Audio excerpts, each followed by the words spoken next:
Hindu succession act 1956 में 2005 में amendment किया गया और डिसाइड किया गया कि हिंदू महिलाओं को भी बेटे के समान ही पैतृक संपत्ति यानी कि एंसेस्ट्रल प्रॉपर्टी में समान कानूनी अधिकार होगा, यानी कि बेटियों को भी बेटे के समान ही पैतृक संपत्ति में को-पार्टनर माना जाएगा। लेकिन इसने एक विवाद को जन्म दिया, वो ये था कि हिंदू सक्सेशन एक्ट 1956 में 2005 में जो संशोधन किया गया, तो इस संशोधन को आप रेट्रोस्पेक्टिव रूप में लागू कर रहे हैं या इसको आगे आने वाले केसेस पे लागू कर रहे हैं। सीधा सा कहने का मतलब ये है कि हिंदू सक्सेशन एक्ट 1956 में 2005 में जो संशोधन किया गया, उस टाइम पे इसके फादर का अलाइव होना बेटी के जरूरी है, या बेटी के फादर उस टाइम पे अलाइव नहीं होंगे तब भी बेटी को पैतृक संपत्ति यानी कि एंसेस्ट्रल प्रॉपर्टी में समान कानूनी अधिकार मिलेगा। वंदे मातरम दोस्तों, आज हम इस वीडियो में जानेंगे कि हिंदू सक्सेशन एक्ट 1956 क्या है, हिंदू सक्सेशन एक्ट 1956 में 2005 में अमेंडमेंट क्या किया जाता है और इसने किस तरीके के विवादों को जन्म दिया, 11 अगस्त 2020 को सुप्रीम कोर्ट की 3 जजेस की बेंच ने क्या डिसीजन दिया और इसके पॉजिटिव और नेगेटिव साइड्स क्या हैं। तो चलिए स्टार्ट करते हैं आज का वीडियो। इंडिया में 2 स्कूल ऑफ हिंदू लॉज हैं, एक है मिताक्षर, दूसरा है दयाबाग। मिताक्षर से हिंदू सक्सेशन एक्ट 1956 को ड्राइव किया गया है और ये महिलाओं के अधिकारों को लेकर काफ़ी कंजर्वेटिव है। वहीं पर दयाबाग का प्रचलन बंगाल में है और ये Mitakshara school of Hindu laws की अपेक्षा काफ़ी लिबरल है। अब जानने की कोशिश करते हैं हिंदू सक्सेशन एक्ट 1956 के बारे में। हिंदू सक्सेशन एक्ट 1956 प्रॉपर्टी के वारिस एवं उत्तराधिकार को मैनेज करने वाला कानून है और ये पुरुष को प्रॉपर्टी के कानूनी उत्तराधिकारी के रूप में इस्टेब्लिश करता है, यानी कि बेटे के बेटे के बेटे को ही प्रॉपर्टी ट्रांसफ़र होगी, बेटे के बेटी को ट्रांसफ़र प्रॉपर्टी नहीं हो सकती है। यानी कि ये महिलाओं को प्रॉपर्टी के वारिस के रूप में या कानूनी उत्तराधिकारी के रूप में नहीं दिखता है। साथ ही ये हिंदुओं का पर्सनल कानून है, इसलिए ये ईसाइयों, मुस्लिम, यहूदी और पारसियों पर लागू नहीं होता है और ये जॉइंट हिंदू फैमिली पे लागू होता है। जॉइंट हिंदू फैमिली में आप बौद्ध, सिख, जैन, आर्य समाज और ब्रह्म समाज से संबंधित जो लोग हैं उन पर ये लॉ लागू होगा। जानने की कोशिश करते हैं 2 इम्पॉर्टेंट टर्म, पर्सनल लॉज और प्रॉपर्टी के बारे में। पर्सनल लॉज ऐसे कानून होते हैं जो पर्टिकुलर क्लास या ग्रुप के लोगों पर लागू होते हैं। ये पर्टिकुलर क्लास या ग्रुप के लोग किसी रिलीजन से जुड़े हो सकते हैं, किसी फेथ से जुड़े हो सकते हैं और किसी कल्चर से जुड़े हुए हो सकते हैं। प्रॉपर्टी 2 प्रकार की होती है, एक एंसेस्ट्रल प्रॉपर्टी, दूसरी एक्वायर्ड प्रॉपर्टी। एक्वायर्ड यानी कि खरीदी गई प्रॉपर्टी को फादर अपनी इच्छा से किसी को भी दे सकता है, ये वसीयत के द्वारा करता है। लेकिन 9 सितंबर 2005 में इसमें अमेंडमेंट किया गया और कहा गया कि अब आपको वसीयत बनाने की जरूरत नहीं होगी क्योंकि इस प्रॉपर्टी को भी बेटा और बेटी में बराबर रूप से बांटा जाएगा।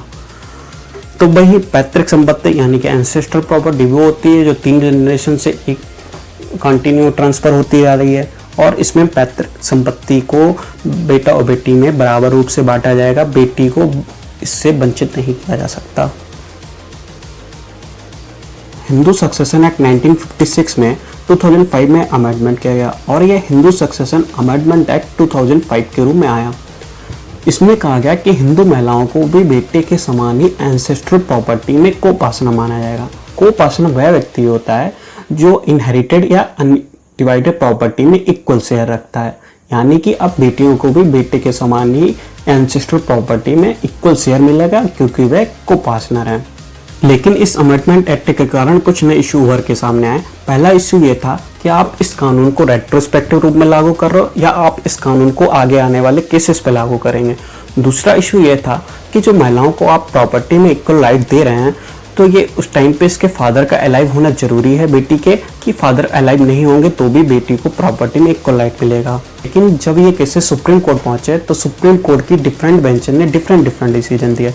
जैसे कि 2015 में फूलमती वर्सेस प्रकाश के केस में सुप्रीम कोर्ट ने कहा कि 2005 से पहले अगर फादर की डेथ हो जाती है बेटी के, तो उसको बेटी को प्रॉपर्टी में इक्वल राइट नहीं मिलेगा।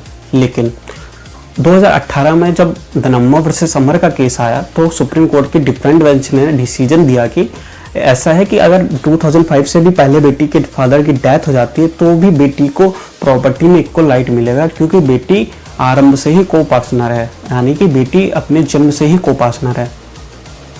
इस तरीके के विवाद जो जन्म हुए तो डिफरेंट डिसीजन आया तो सुप्रीम कोर्ट की 3 जजेस की बेंच कॉन्स्टिट्यूट की गई और जिसने 11 अगस्त 2020 को डिसीजन दिया और इसने कहा कि बेटी तो हमेशा बेटी रहती है। तो आप जानने की कोशिश करते हैं बेटी तो हमेशा बेटी रहती है का मतलब क्या है।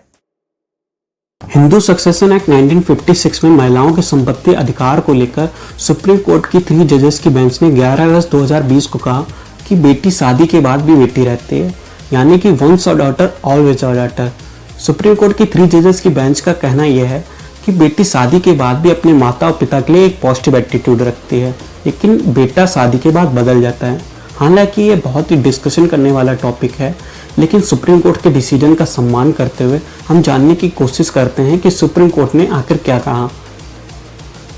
सुप्रीम कोर्ट ने अपने डिसीजन में कहा कि एंसेस्ट्रल प्रॉपर्टी में बेटी को उसके बर्थ से ही जॉइंट सक्सेसर माना जाएगा।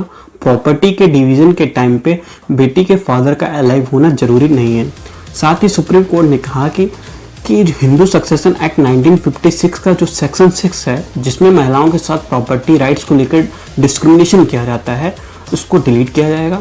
साथ ही सुप्रीम कोर्ट ने कहा कि जितने भी हाई कोर्ट में इससे रिलेटेड केसेस हैं उनको 6 मंथ्स में फाइनल किया जाए। जैसा कि हम जानते हैं किसी भी चीज़ के पॉजिटिव और नेगेटिव साइड्स होते हैं, तो जानते हैं सुप्रीम कोर्ट के इस डिसीजन के पॉजिटिव और नेगेटिव साइड्स के बारे में। ऐसी महिलाएं जो शादी के बाद ससुराल में ससुराल के सदस्यों द्वारा दहेज एवं अन्य कारणों से प्रताड़ित की जाती हैं, वह फाइनेंशियली जब इंडिपेंडेंट होती को वापसी कर सकती हैं अपने घर में सम्मान के साथ, या वो अपने प्रॉपर्टी को लेकर अलग रह सकती हैं और सम्मान के साथ अपना जीवन व्यतीत कर सकती हैं। महिलाओं को भी पुरुषों के समान भूमि एवं संपत्ति में समान अधिकार मिलेगा। महिलाओं के साथ जो जेंडर के आधार पर डिस्क्रिमिनेशन किया जाता है उसमें कमी आएगी। जेंडर जस्टिस की दिशा में ये एक बहुत ही इम्पोर्टेंट कदम है। यूनिफॉर्म सिविल कोड को लागू करने की दिशा में भी ये काफ़ी इम्पोर्टेंट कदम है। हम कितने डेवलप हो जाएं, कितनी अच्छी अच्छी बातें कर लें और कितनी अच्छी अच्छी पॉलिसीज बना लें, लेकिन हम अपनी ग्राउंड रियलिटी से भाग नहीं सकते। इंडियन सोसाइटी की ग्राउंड रियलिटी यही है कि इंडियन सोसाइटी का एक बड़ा तबका यही मानता है बेटी पराई होती है और बेटा ही बुढ़ापे का सहारा होता है। इसलिए क्या है, बेटी की जल्दी से शादी को ही बढ़ावा ये देगा। दूसरा बात यह है कि बेटी अगर प्रॉपर्टी में राइट मांगेगी तो फादर और ब्रदर उसके ये एक्सक्यूज दे सकते हैं, आपकी मैरिज में तो खर्च किया गया, आपको दहेज में खर्च किया गया ना, तो आप क्यों इस प्रॉपर्टी में राइट मांग रही हैं। अब हम इस ग्राउंड रियलिटी से भी नहीं भाग सकते ना कि इंडिया में दहेज प्रथा चल रही है और दहेज प्रथा लंबे समय तक चलती रहेगी। हालांकि उसके मायने बदल गए हैं, लोगों का कहना बदल गया है कि हम दहेज नहीं लेंगे, लेकिन आप जो देना चाहें दे दें। तो इस बात से हम भाग नहीं सकते कि दहेज अभी भी चल रहा है। आप कितने भी कानून दहेज को रोकने के लिए बना लें, लेकिन दहेज इंडिया की रियलिटी है। तो बेटियां भी अपने माता पिता और भाई से अच्छे संबंध बनाए रखने के लिए अपने तथा परिवारिक विवादों से बचने के लिए बेटियां प्रॉपर्टी में राइट ही नहीं मांगेंगी। सुप्रीम कोर्ट के इस डिसीजन का इंपॉर्टेंस तभी सिद्ध होगा जब हमारी सरकार इसको बेहतरीन रूप से लागू करेगी, हमारा सोसाइटी इसको अपनाएगी। तो क्या ये कानून भी अन्य कानूनों के समान ही अप्रभावी रह जाएगा? ये तो आगे आने वाले समय में ही डिसाइड होगा। तो आगे आने वाले समय की चिंता ना करते हुए मैं कहता हूँ आपको अलविदा।